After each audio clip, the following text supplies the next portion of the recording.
Hello and welcome. It's so dark. Let's light a candle with one of our ladybug matches.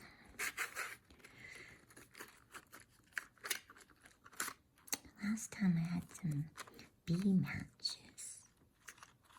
Here we go. Oh, so sparkly. How are you? I hope you're good. Thank you so much for joining me.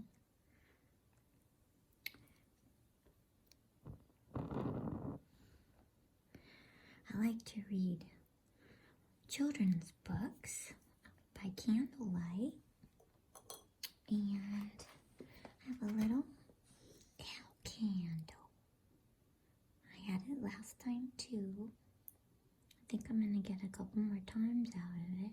And tonight we're going to be reading chapter 9 and 10 of The Lion, the Witch, and the Wardrobe by C.S. Lewis. It's the third book in the series, The Chronicles of Narnia. This one's the full color collector's edition. I wish there were more pictures, but at least there's some. So let's get started. Chapter 9. Where are ya? Thank you for liking and subscribing. It means so much to me. I'm slowly growing my channel, and your support is everything. So after tonight, we're going to be more than halfway done with this.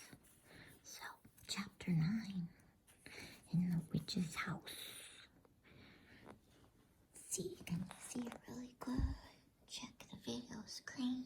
Okay, I think this is going to work. Here we go. In the witch's house. And now, of course, you want to know what had happened to Edmund. He had eaten his share of the dinner, but he hadn't really enjoyed it because he was thinking all the time about Turkish delight. And there's nothing that spoils the taste of good ordinary food half so much as the memory of bad magic food. And he had heard the conversation and hadn't enjoyed it much either because he kept on thinking that the others were taking no notice of him and trying to give him the cold shoulder. They weren't, but he imagined it. And then he had listened until Mr. Beaver told them about Aslan, and until he had heard the whole arrangement for meeting Aslan at the stone table. It was then that he began very quietly to edge himself under the curtain, which hung over the door, for the mention of Aslan gave him a mysterious and horrible feeling, just as it gave the others a mysterious and lovely feeling. Just as Mr. Beaver had been repeating the rhyme about Adam's flesh and Adam's bone, Edmund had been very quietly turning the door handle, and just before Mr. Beaver had begun telling them that the White Witch wasn't really human at all, but half a djinn and half a giantess, Edmund had got outside into the snow and cautiously closed the door behind him. You mustn't think that even now Edmund was quite so bad that he actually wanted his brother and sisters to be turned into stone. He did want Turkish delight, and to be a prince, and later a king, and to pay Peter out for calling him a beast. As for what the witch would do with the others, he didn't want her to be particularly nice to them. Certainly not to put them on the same level as himself. But he managed to believe, or to pretend he believed, that she wouldn't do anything very bad to them. Because, he said to himself, all these people who say nasty things about her are her enemies, and probably half of it isn't true. She was jolly nice to me, anyway, much nicer than they are. I expect she is the rightful queen, really. Anyway, she'll be better than that awful Aslan. At least that was the excuse he made in his own mind for what he was doing. It wasn't a very good excuse, however, for deep down inside him, he really knew that the White Witch was bad and cruel. The first thing he realized when he got outside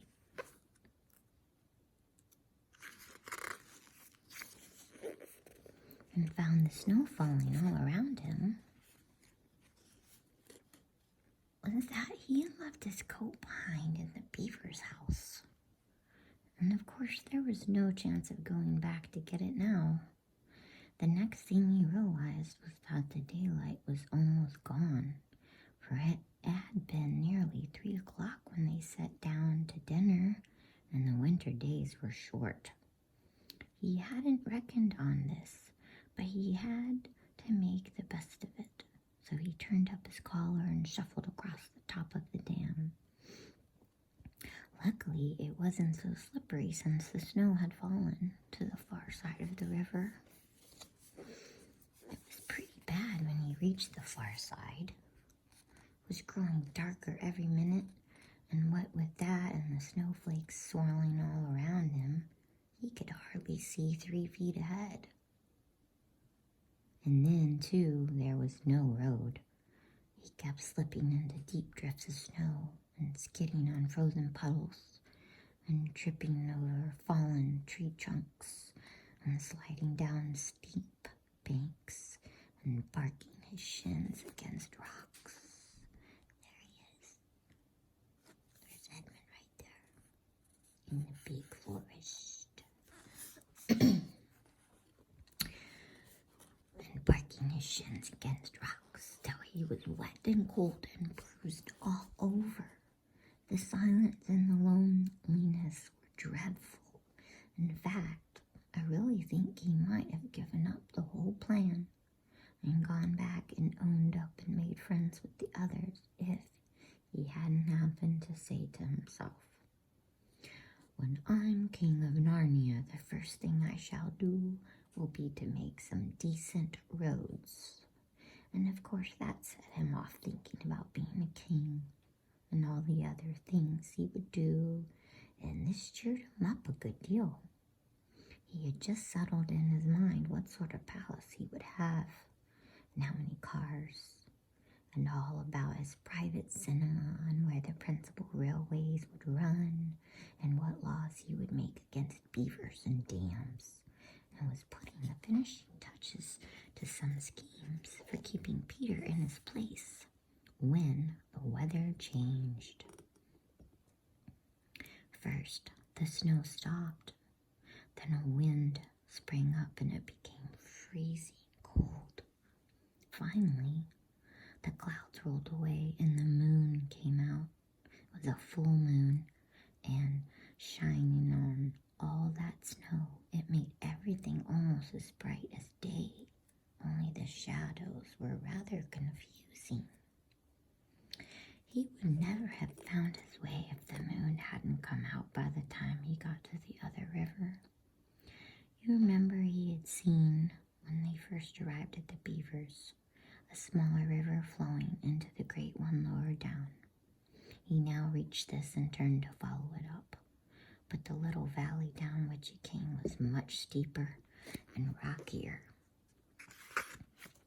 than the one he had just left, and much overgrown with bushes, so that he could not have managed it at all in the dark.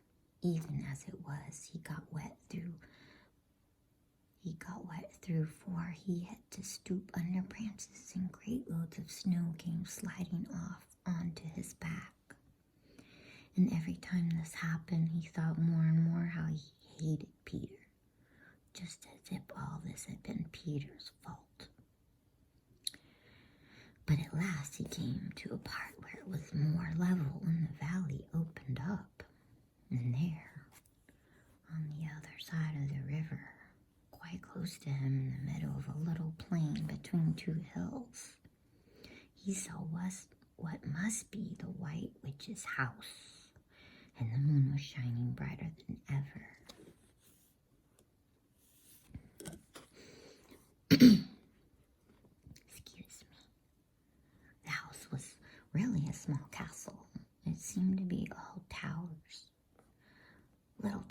with long pointed spires on them, sharp as needles. They looked like huge dunces caps or sorcerer's caps, and they shone in the moonlight, and their long shadows looked strange on the snow. Edmund began to be afraid of the house. But it was too late to think of turning back now. He crossed the river on the ice and walked up to the house. There was nothing stirring, not the slightest sound anywhere. Even his own feet made no noise on the deep, newly fallen snow. He walked on and on, past corner after corner of the house and past turret after turret to find the door. He had to go right round to the far side before he found it. It was a huge arch, but the green iron gate stood wide open. Edmund crept up to the arch and looked inside into the courtyard, and there he saw a sight that nearly made his heart stop beating. Just inside the gate, with the moonlight shining on it, stood an enormous lion, crouched as if it was ready to spring.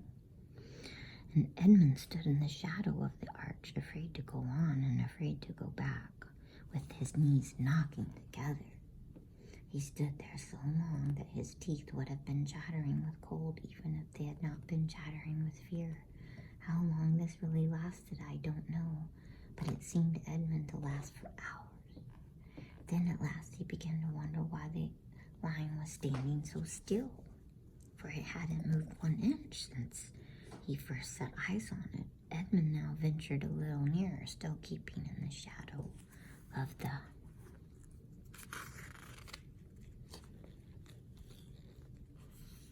lion. I think that's Edmund in the shadow. Oh no, he's right there. That's Edmund.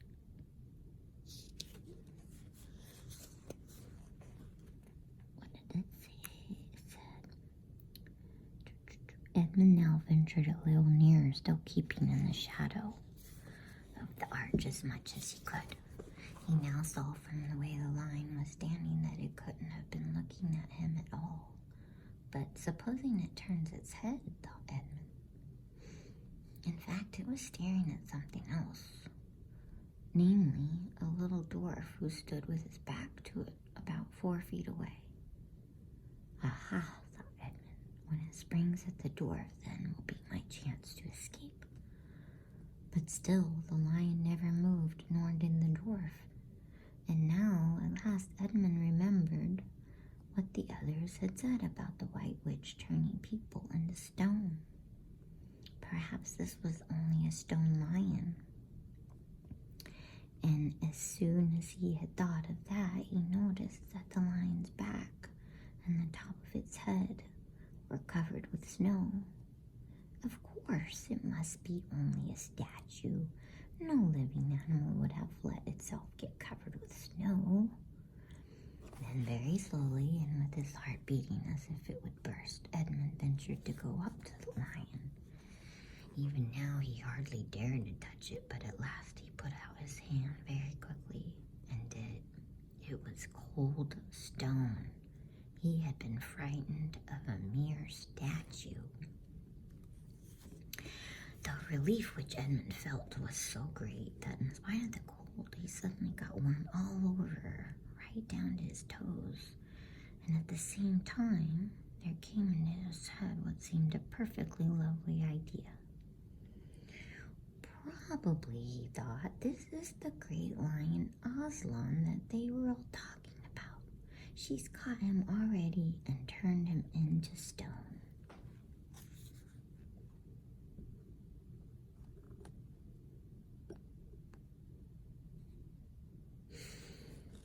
So,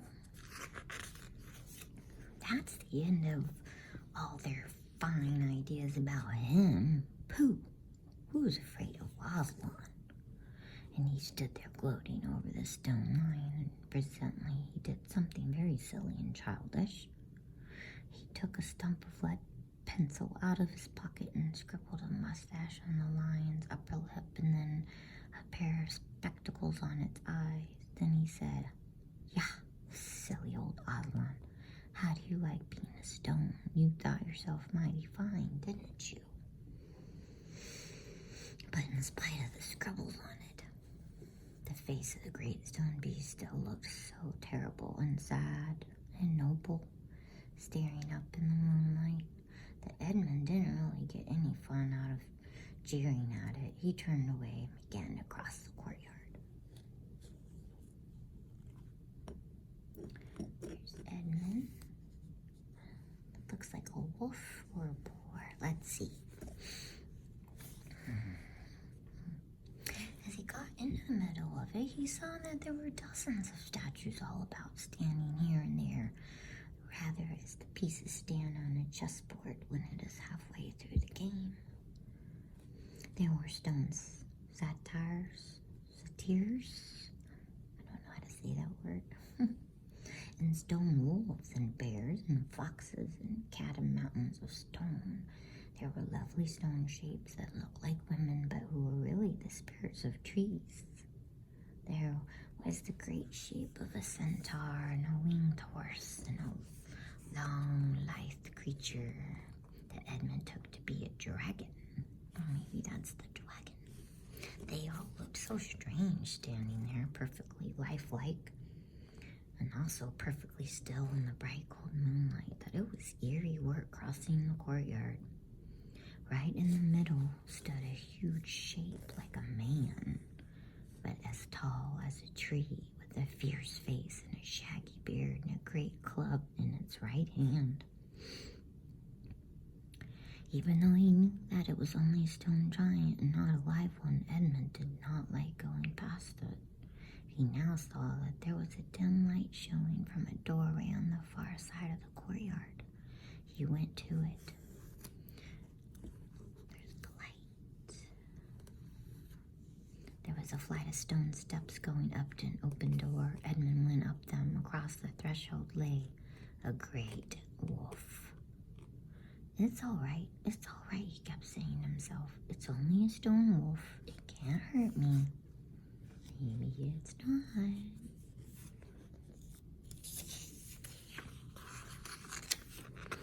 And he raised his leg to step over it. Instantly, the huge creature rose with all the hair bristling along its back, opened a great red mouth, and said in a growling voice, "Who's there? Who's there? Stand still, stranger, and tell me who you are." "If you please, sir," said Edmund, trembling so that he could hardly speak. "My name is Edmund, and I'm the son of Adam, that Her Majesty met in the wood the other day, and I've come to bring her the news that my brother and sisters are now in Narnia, quite close in the Beavers' house. She wanted to see them." "I will tell Her Majesty," said the wolf. "Meanwhile, stand still on the threshold as you value your life." Then it vanished into the house. Edmund stood and waited, his fingers aching with cold and his heart pounding in his chest. And presently, the grey wolf, Malgrim, the chief of the witches' secret police, came bounding back and said, "Come in, come in, fortunate favorite of the queen, or else not so fortunate." And Edmund went in, taking great care not to tread on the wolf's paws. He found himself in a long, gloomy hall with many pillars full, as the courtyard had been, of statues. The one nearest the door was a little fawn, with a very sad expression on its face, and Edmund couldn't help wondering if this might be Lucy's friend. The only light came from a single lamp, and close beside this sat the White Witch. "I'm come, Your Majesty," here said Edmund, rushing eagerly forward.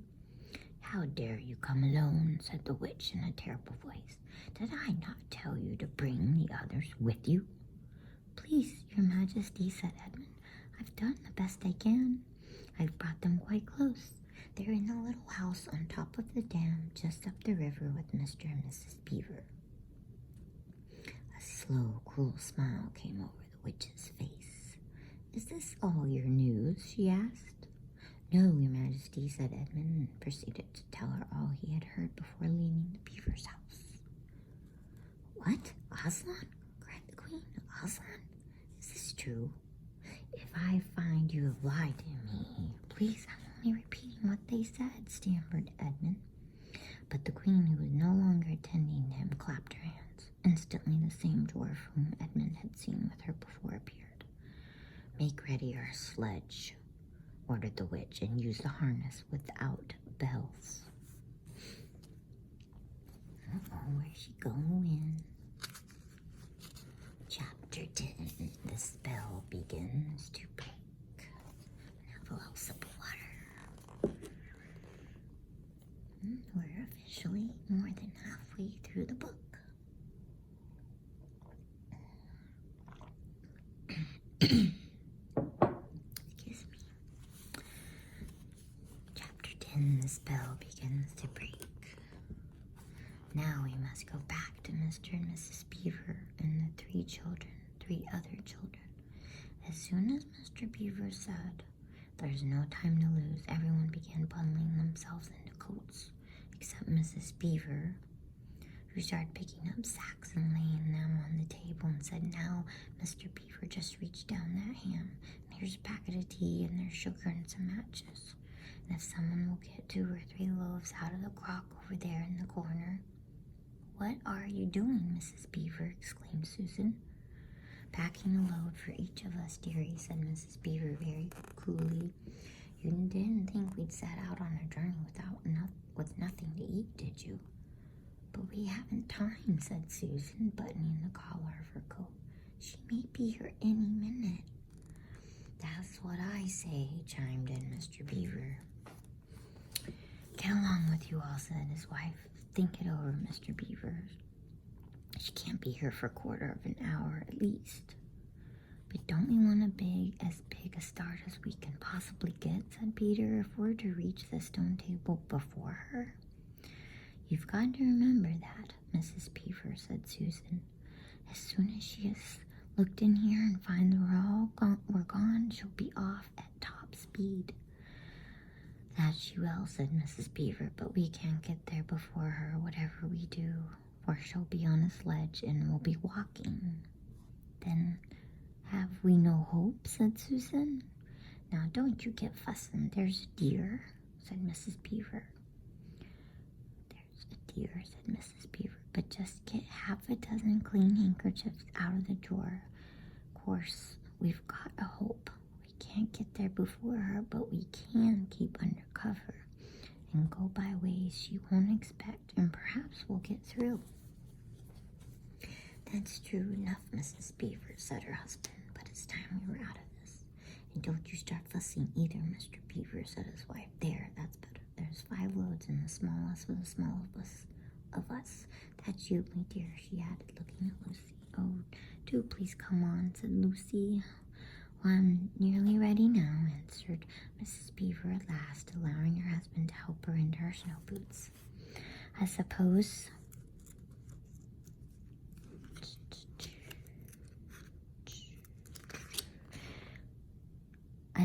the sewing machine's too heavy to bring."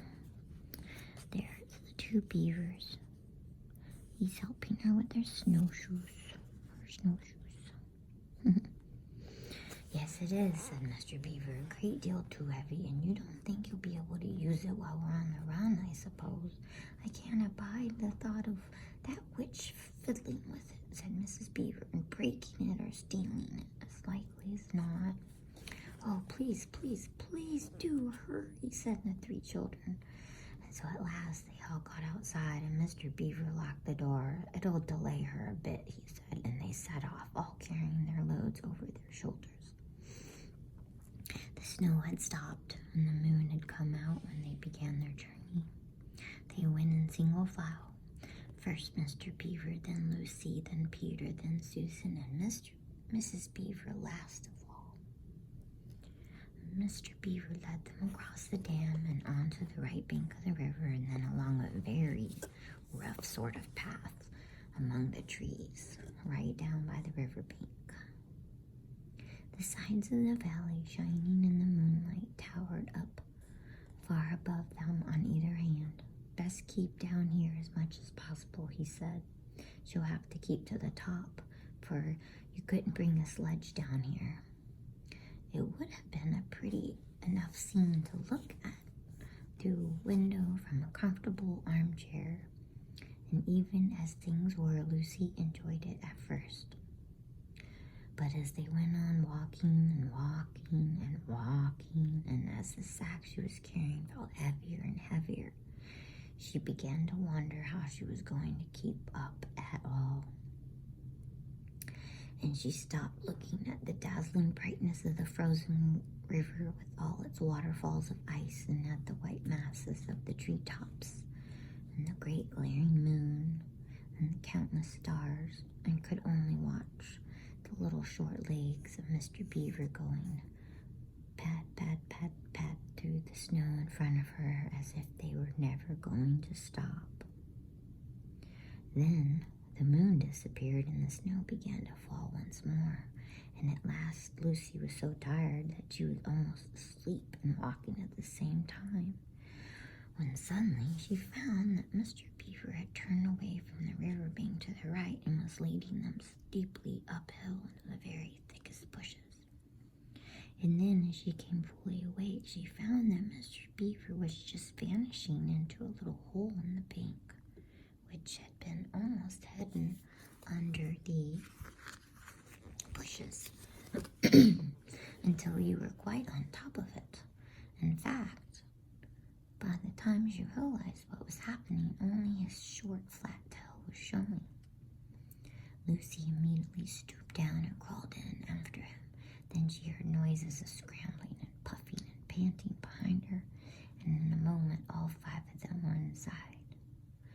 "Wherever is this?" said Peter's voice, sounding tired and pale in the darkness. "I hope you know what I mean by a voice sounding pale."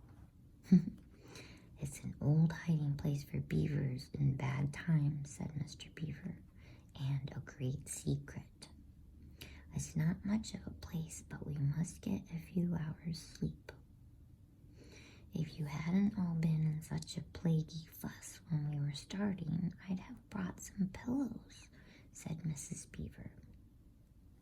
It wasn't nearly such a nice cave as Mr. Tumnus, Lucy thought. Just a hole in the ground, but dry and earthy.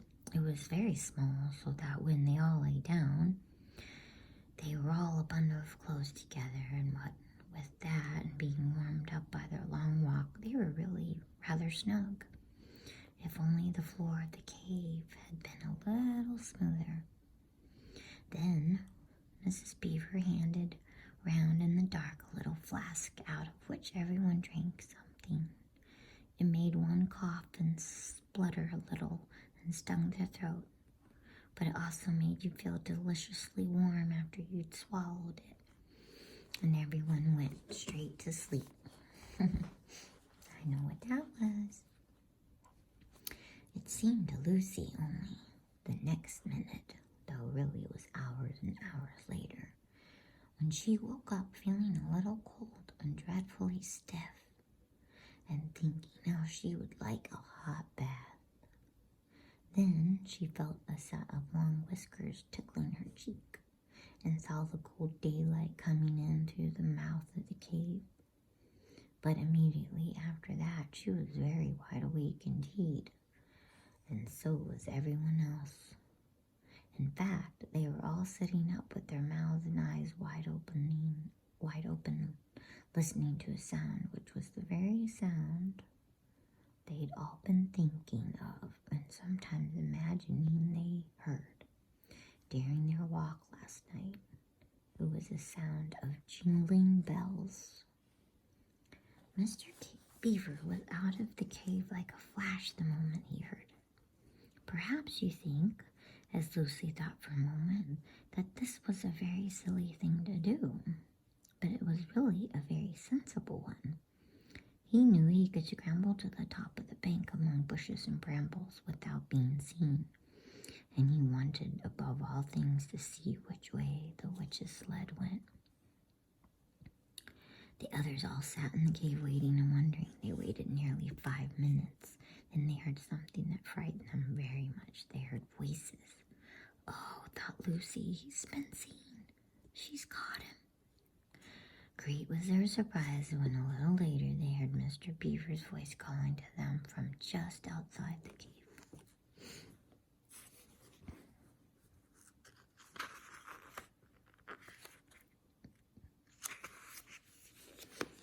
Many pictures in this chapter. It's all right, he was shouting. Come out, Mrs. Beaver, come out, sons and daughters of Adam. It's all right, it isn't her. This was bad grammar, of course, but that is how beavers talk when they are excited.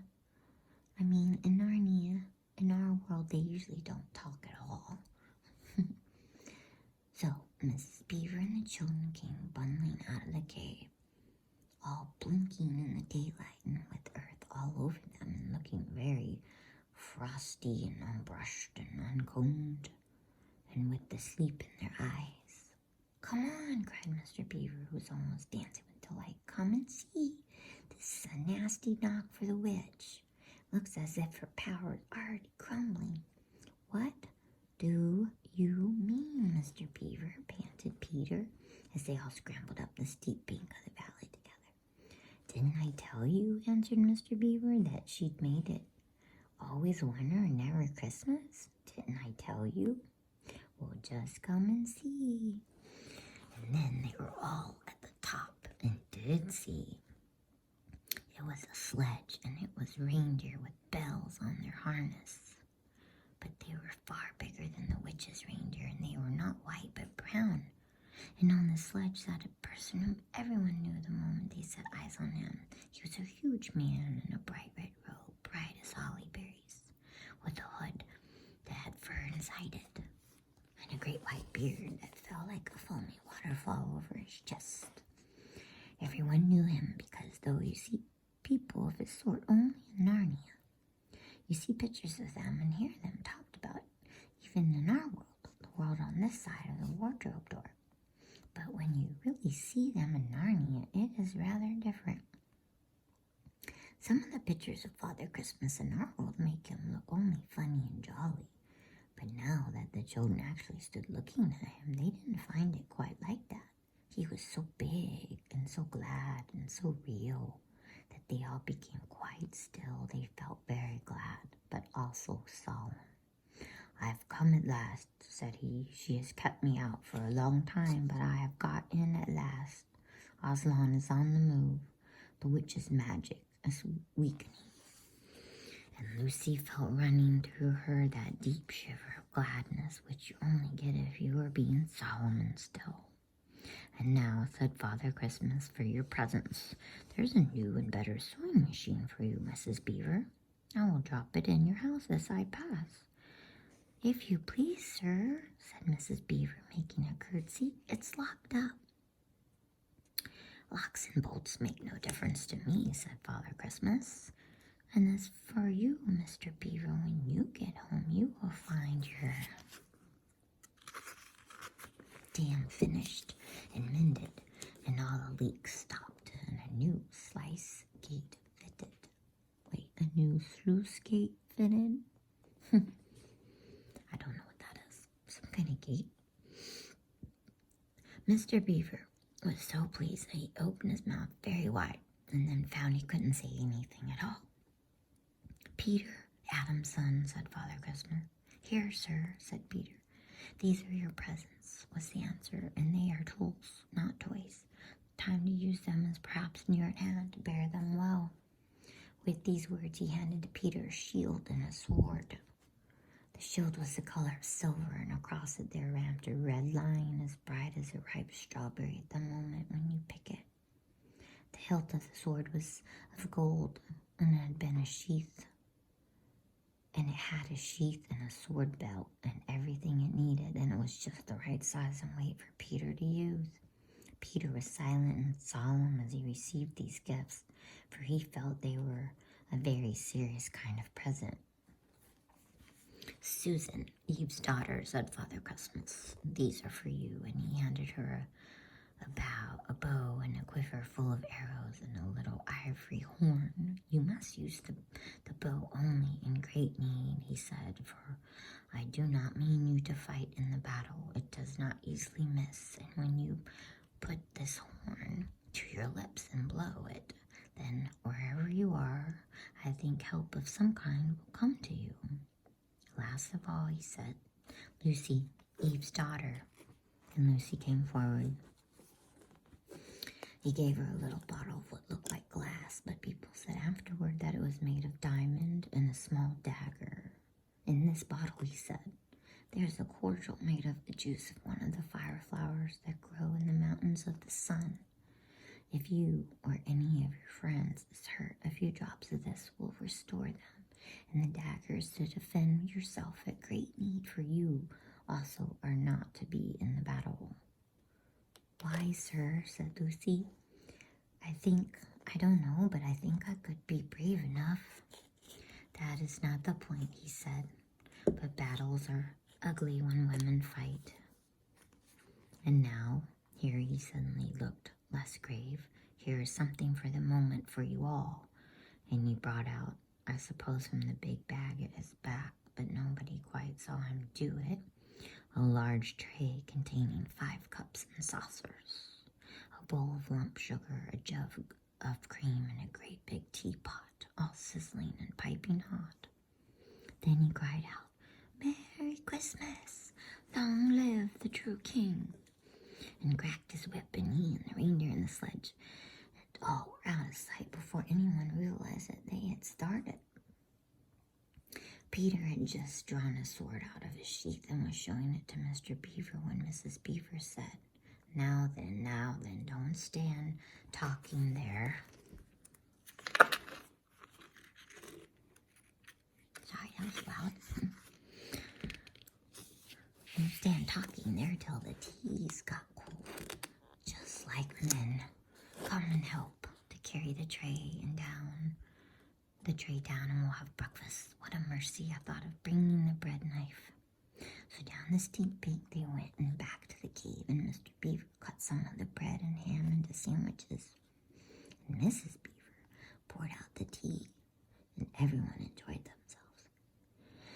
I'm gonna sneeze.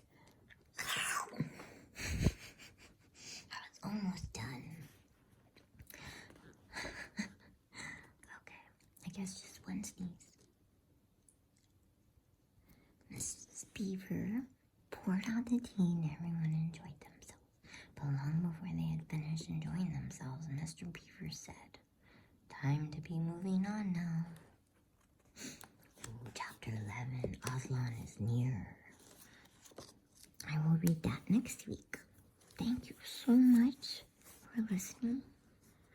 I hope this brought you some quiet time and some inner peace.